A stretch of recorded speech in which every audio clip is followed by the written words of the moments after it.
Yesterday, 20 youths, G-Gen, were killed, cold-blooded, murdered. Glad to see some of the most corrupt leaders and those who had the blood in their hand resign. And the youth have been changing them out. We feel really proud the courage and determination of these youth. It's very sad that media houses or others, public buildings of history to be burned. Some of these political leaders who have come barefoot almost have a palaces now, and they have earned so much money. So I don't see military taking power is a solution. They have to support the Gen Z and the youth.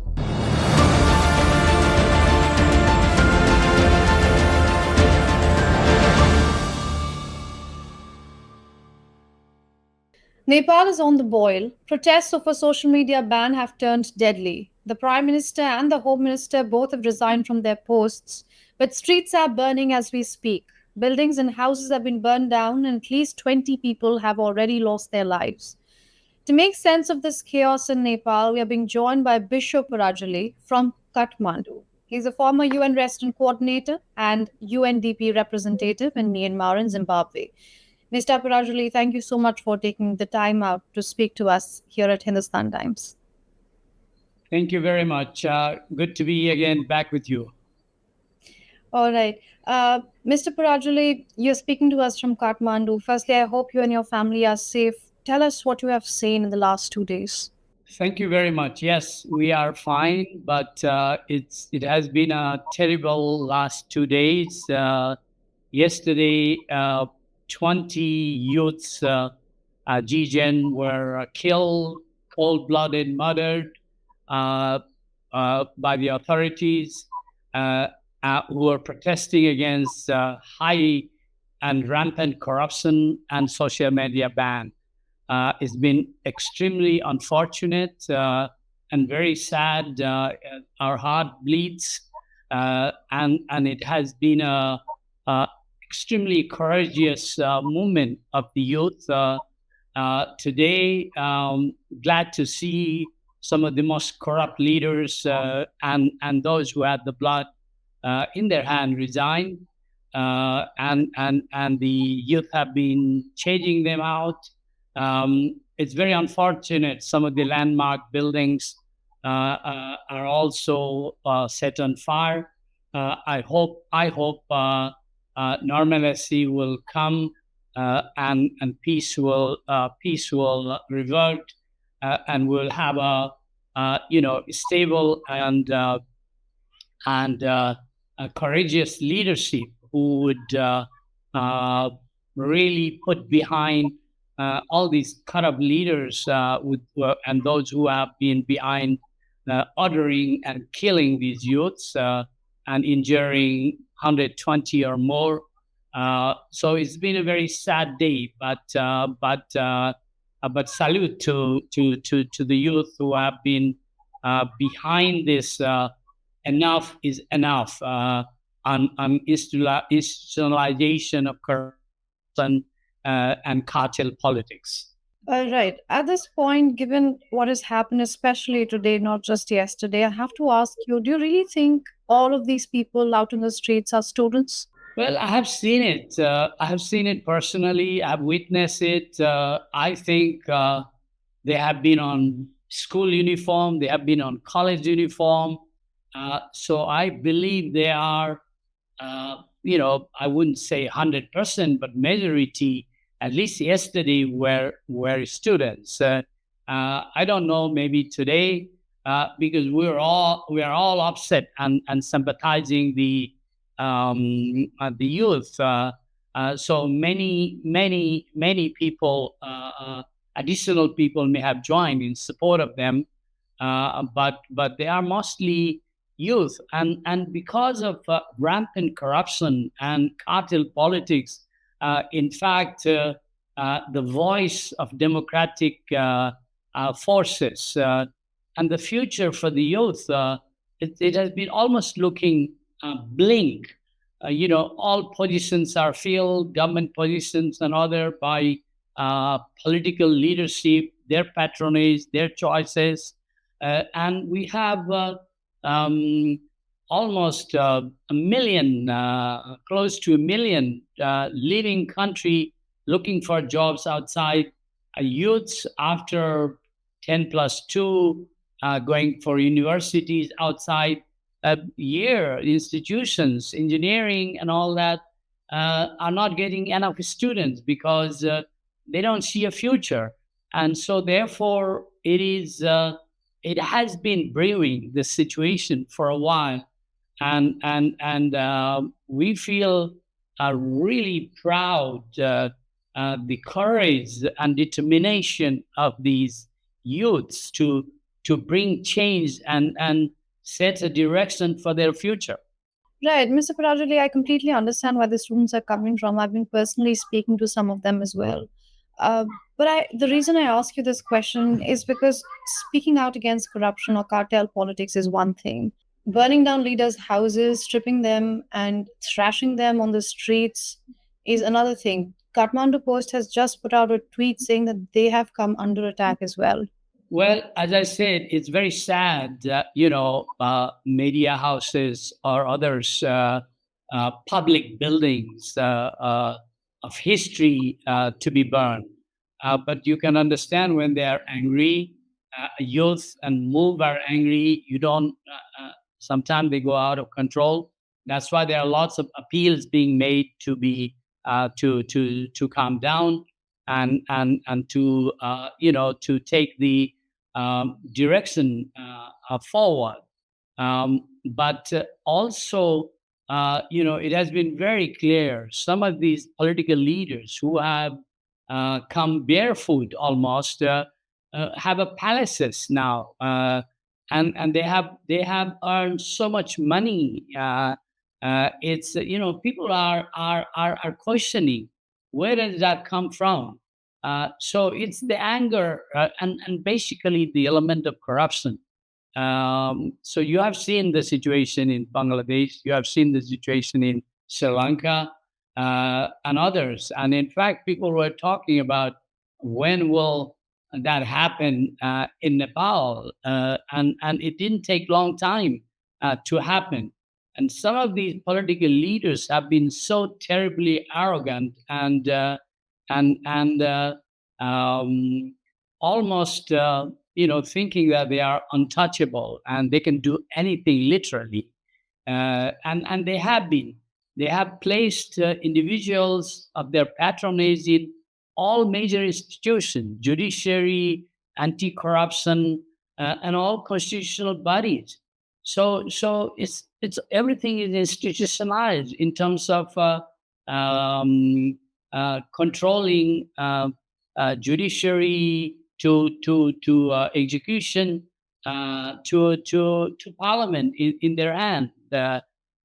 So the youth and every citizen is aware of that concern, and now we feel hopefully things will be better and move forward in a more democratic way that the people fought to bring, and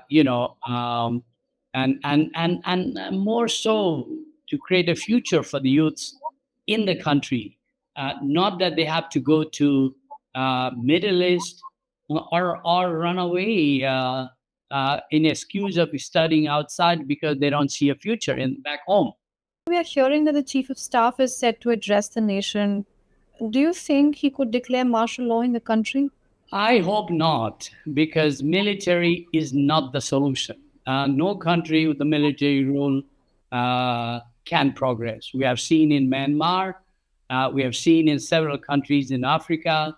Nepali people fought against the autocratic monarchy of 240 years to bring this democracy.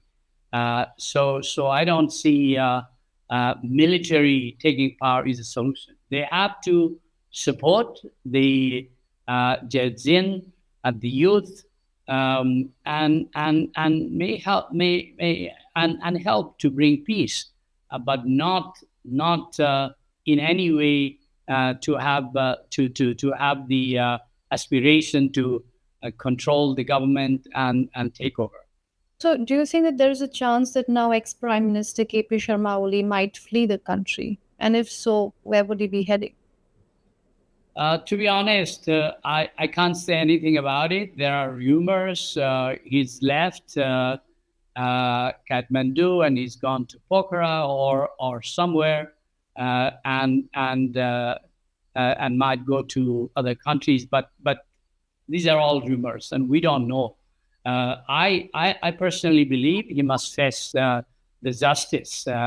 I mean, he was in charge, and he was until the last moment, um, controlling the regime, and there must have been an order by him to kill or to shoot the youths who were blatantly shot with the bullets. It's not rubber bullets. It's not only water cans, etc., but bullets. So him, including many others, should face the trial, and they can't get away.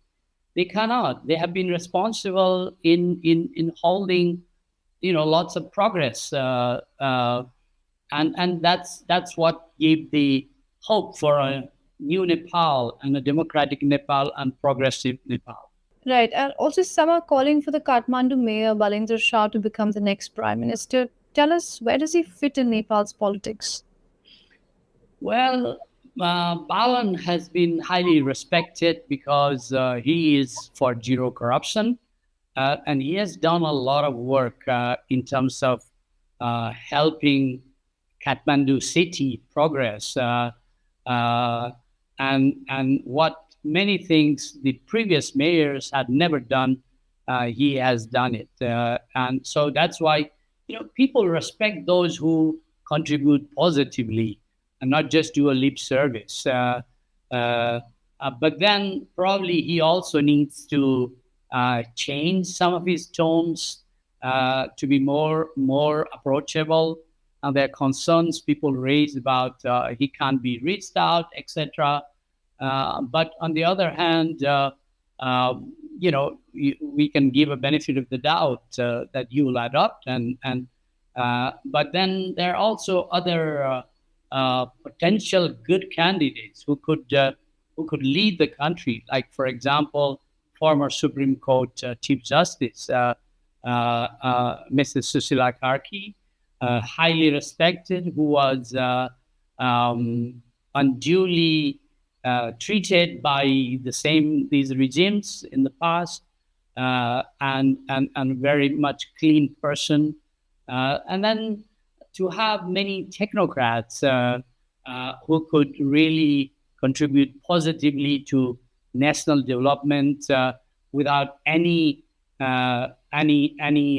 engagement into corruption or favors, because there are many competent people who can positively contribute. At the moment, the effort in terms of putting people in the place, government and places, have been who knows whom, rather than competencies and ability to deliver results in many fronts. All right, Mr. Parajuli, the president of Nepal as well as the army separately have issued two statements calling for restraint from protesters. I have to ask you, at this point of time, whose voice do you think the protesters would actually listen to? I would think they should have wisdom to listen to all the wise voices of these individuals, and then make their own judgment as well, in the sense that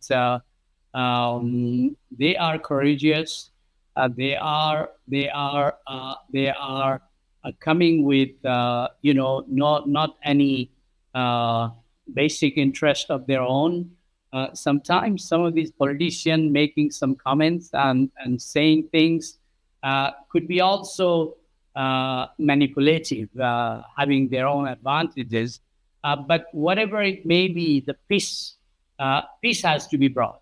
and there should not be any, destruction or burning of public buildings and assets. Those are belong to everybody, and of course, there should be, going forward, all pending cases of corruption, starting from making Nepali as a Bhutanese refugees and try to take money from people to on the promise that they will be sent to U.S.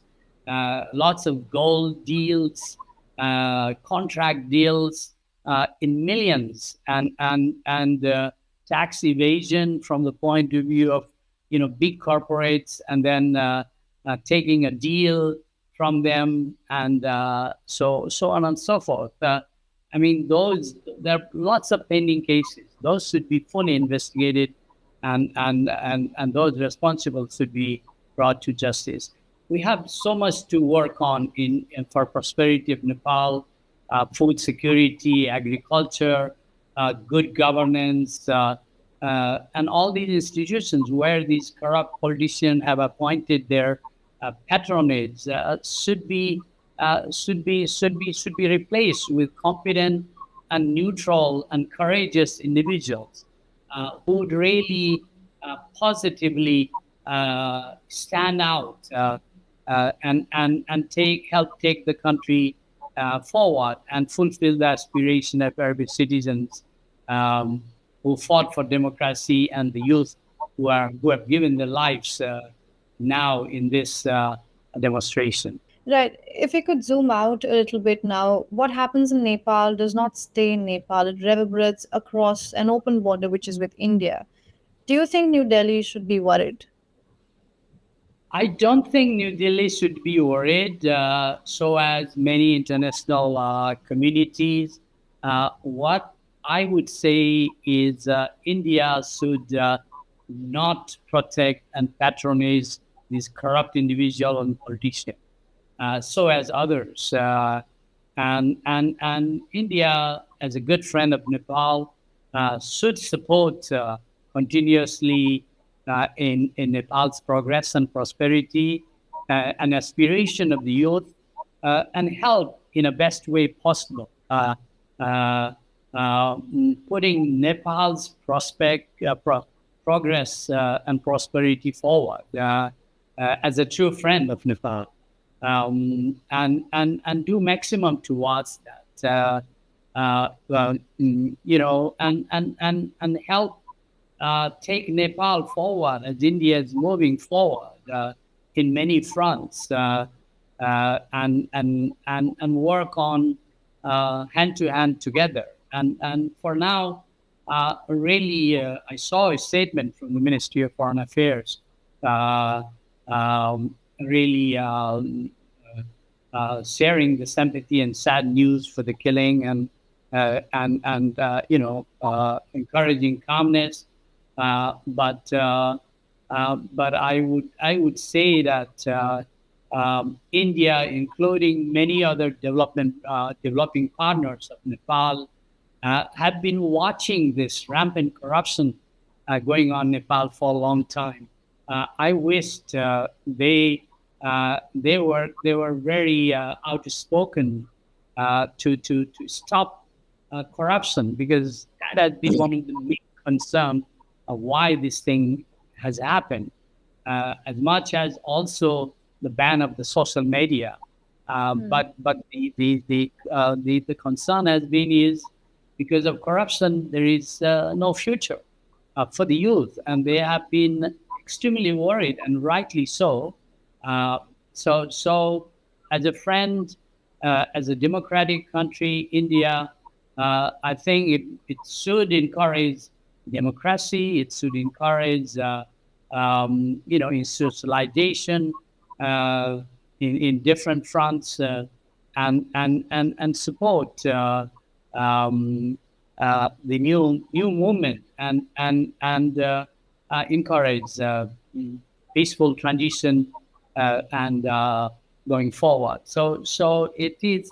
I'm not too worried about it, because Nepalis are content. They respect friendly India, and we have a long-lasting, warm relationship for a long time.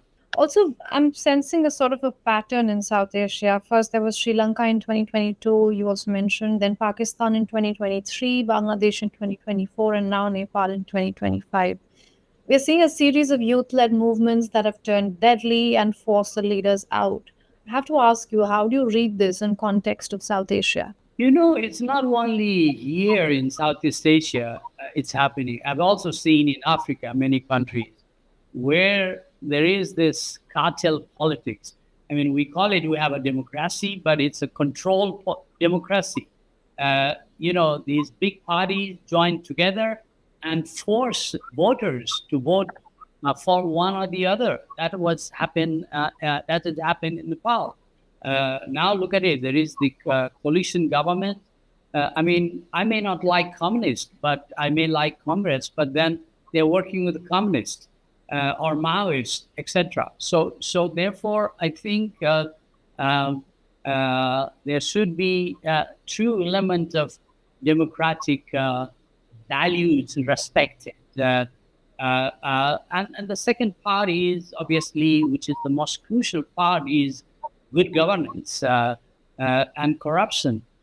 When those in power misuse their power and take advantage of the resources to their own benefit and their children and their proteges, and others don't see the benefit coming out of